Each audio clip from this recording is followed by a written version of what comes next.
बाबू collab accept करो। Accept मी बाबू। हाय गाइज, होली में हमारी जोड़ी हिट हो गई।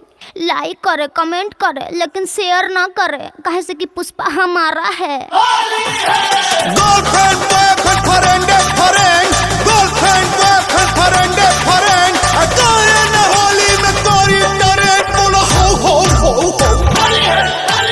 हम तहर पुष्पा तो सीरी बली, अरे हम तहर पुष्पा तो सीरी बली। होली में ही है रिलेशन चली, भात फगुआ कोनो फैशन चली।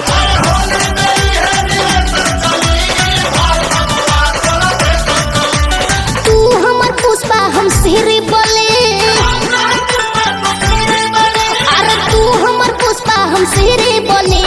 होली में ही है रिलेशन चली, भर फगुआ कोलैबोरेशन चली।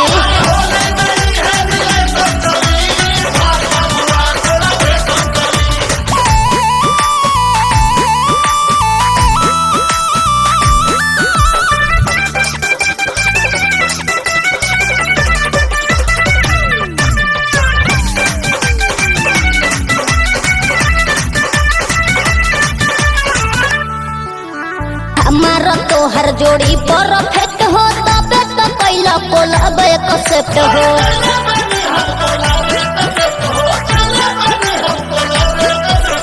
दिलवा हो तोहारे पडोलता, पर मनवा हो इलू इलू बोलता है, बोलता हो बोलता। अरे मिल के मचावल जा खाली बोली,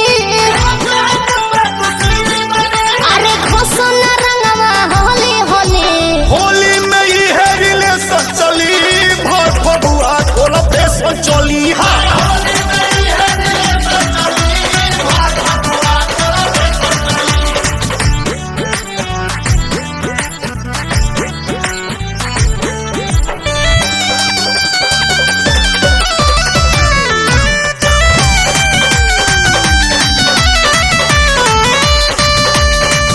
अरे हम तो हर तू हमार करी हो शेयर, एक दूसरे के कोई जाए के।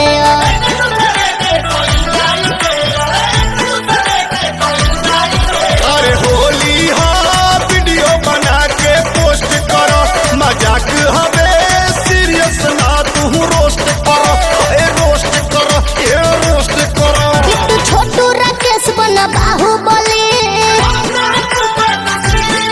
मजा ले लो ना गलिया मोली मोली। अरे होली में ही हर रिलेशन चली, फगुआ कोलैबोरेशन चली।